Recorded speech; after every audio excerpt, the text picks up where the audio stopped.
2 travel days now with issues. So the last travel day, if you remember, if you saw that video, we had our rear baggage door came open because our slide out wasn't locked in place. So that door came open some point going down the road. Luckily we had the bike rack back there, so it didn't fully come open and we didn't lose anything. But today we've got a slide that won't go out, and I went through the very basic troubleshooting at first. We went down and did the procedure on the controller. You know, you press it 6 times, hold it on the 7th. That didn't work, and so I came inside and I'm able to look in here up at this motor, and look at this right here. This motor popped out right here, down here at the bottom. It just popped right out. So we're gonna have to figure out, oh, I think I can get that sucker out of there. Hopefully the motor's okay. Won't know until we pull it out. But I do think that I heard it spinning when we were trying to put that slide out. So I think the motor's working. So basically what I'm gonna do here is I'm just gonna unscrew this here so I can get this wire out of the way, get the wiring harness pulled, and then just pull that motor because it's already out. So apparently the set screw is not doing its job either. So anyway, we're gonna get this thing pulled out. We'll get the slide out. Then I can get that motor all the way back in, get that set screw set. And I think what happened today is, boy, we hit some rough roads on I-10. Yes, so coming out of Texas, that last little bit, and then Louisiana. If you guys have ever driven on I-10 in Louisiana, you know what I'm talking about. Yeah, and I think it was extra bad this time for some reason. I don't know. But we've driven it a couple of times, but it was really bad today. So anyway, I'm gonna try and fix this, and we'll bring you along for the ride. Yeah, and I'm still waiting to see what the refrigerator looks like. Yeah. I mean, it's not beeping. It didn't pop open, you know. So but it could be a disaster inside.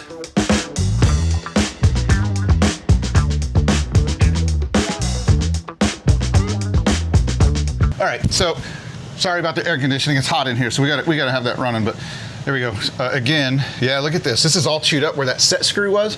See this right here? All that bouncing around. It just came right out.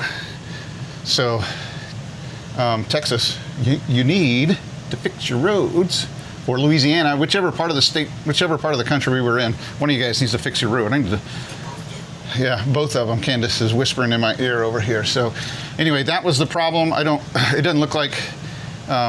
Hopefully, I think we're going to be all right. But we'll see.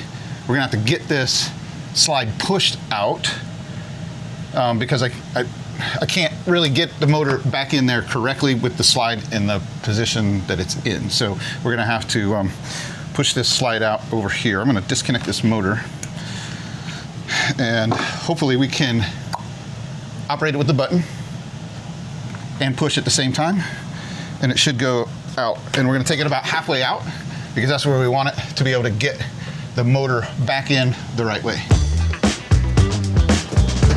Nope, stop. So,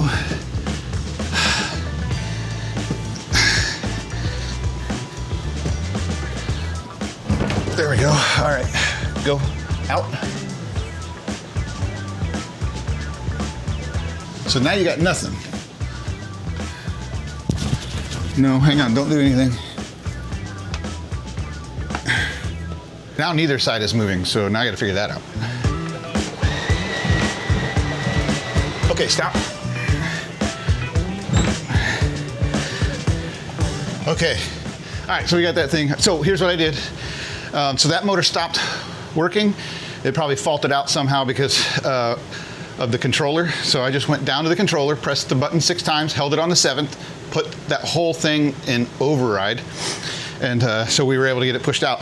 Now I'm gonna have to get this motor put back in. So that's the plan, but you know how plans go, especially when you live in an RV. Okay, so we did a whole video on these Schwintek slides a couple of months ago.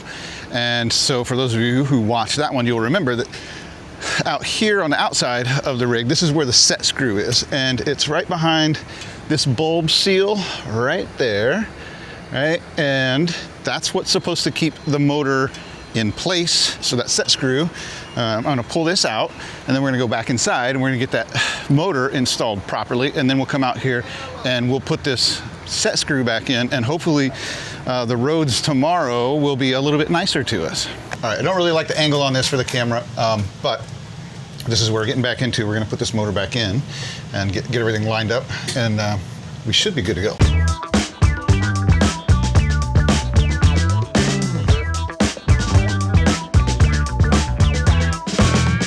So this motor has to line out right down in there. So this is the shaft of it here, and you can see it's like a crescent moon shape or whatever, and then you got these 4 studs, and all that has to line up on the top of the block that it goes into. So right now it's not lined up. It has to shimmy just a little bit. I got to turn this a little bit. So you can see it's really hard to turn by hand, but if you get just this is a 3/8 inch wrench, and I can just put that on there down there, and I can turn that motor fairly easily. It takes a little bit of elbow grease to do it, but you can turn that so that everything lines up. So that's what we're gonna do.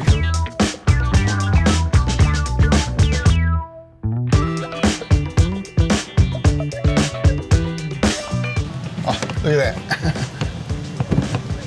There we go, got it on my second try. So now we got the motor lined up properly here, and I've got access to the wires. All right, there we go. So now I'm gonna go out. Like I said, I'm just gonna put that set screw back in, guys. I'm not gonna take the camera back out there. I'm sure you can all figure out how to screw a screw in there. So I'll be right back. So a little bit of bad news here is my set screw ain't setting, meaning this motor is still pretty loose in here. And I think that's because part of the set screw actually has been sheared off, or it rubbed down so far that it won't go in far enough to actually hold this motor in place. So I think we can still operate this slide. It's just that we're gonna have to get that set screw replaced. Hopefully we can find some place that's got a screw the same size before we leave here. We got a couple of days, but we're gonna try and hook this motor back up and get this slide all the way out, move it, make sure that everything's okay, and then we'll worry about the screw later.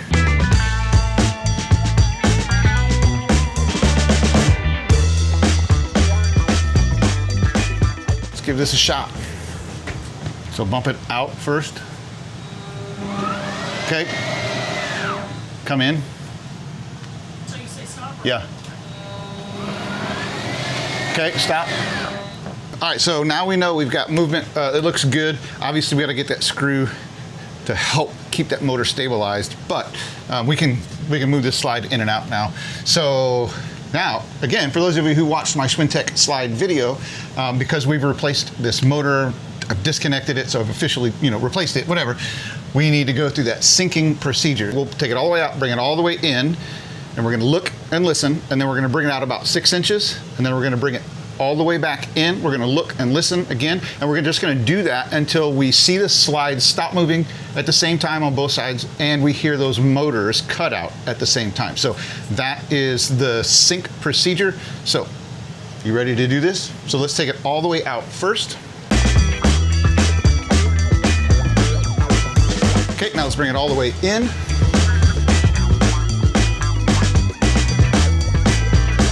Okay, and you remember, whenever we get to the fully out or the fully in position, we hold that button for an additional 5 seconds, and that's what helps to synchronize these motors. All right, so let's come out about 6 inches. Okay. That's probably good. Okay, come back in.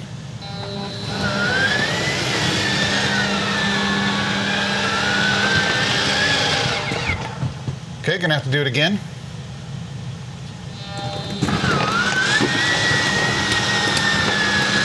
Okay.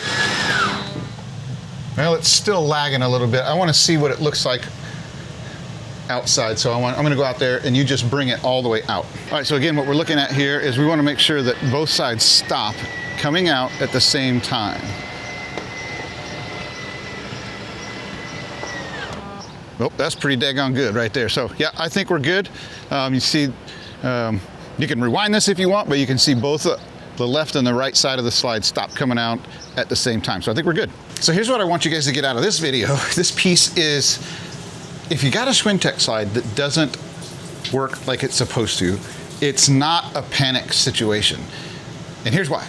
Because you're gonna go and you're gonna click the link down below in the description area, and you're gonna watch my video all about Schwintek slideouts. Now, this isn't gonna make you a technician by any stretch of the imagination, but it is gonna tell you how to operate these things, troubleshoot them, and maintain them. It's a really good video for the typical RV owner who has Schwintek slides. Anyone who goes out there and watches that video wouldn't have any trouble doing, diagnosing, troubleshooting, and fixing what I just did. So go down to the description and then check out the video that we did that's really all about Schwintek slides. All right, now we're gonna move on now to Candace's debacle in here. Yeah, so What do we got? I went and opened up this cabinet and the coffee fell out at me because Oh yeah, that looks good. yeah. Everything's everywhere. Yeah, it was. Okay, so this was in here. Like, this was in here. Oh, okay. That was down in there. The bowls obviously were not sideways. And this is why I pack them in there with washcloths, and I shove them up against the towels for cushioning, because I've learned my lesson. Don't just put the plates all the way up against the wall. We obviously haven't learned our lesson because we're still driving I-10 in the south across Louisiana and Texas. So we have not learned our lesson. But from what I can tell... Oh, our liquor survived. That's good. That's the most important thing. Because I cushioned it using all of our washcloths. Yep. I don't see my good bottle of bourbon, though. That is down... Oh, okay. Let's see. I didn't smell anything. Oh, it was in there. It was fine. Okay. Yeah. Yeah. All right, so let's check out the fridge. That thing's kind of a pain in the neck, but it works. It works. We have not had the fridge come open on a drive day. Now, in full disclosure here, though, we also have that handle up there, so that helps. Yes. All right. All right, didn't pop open. That's a good start. See this guy? See what we have to do? See what she has to do? All the pillows and towels. It's ridiculous. Yeah, the Irish cream is... Yeah, about to go. Oh, there you go. Oh, what was that? That was some cheese. Let's see. I had a... There's a ranch water down there. Yeah, like... Popped out, It totally came out of there. That's not too bad, though. That's We've not... seen worse. Yes. So. But this is ridiculous what we have to do, because they made the brilliant decision to put the kitchen on the back wall. Well, or the again, fridge on the back wall. To be fair, we made the brilliant decision to buy this thing. Yes. So note to all of y'all out there, if you're looking at a huge kitchen, get the front kitchen, not the rear kitchen. Yeah, definitely a front kitchen.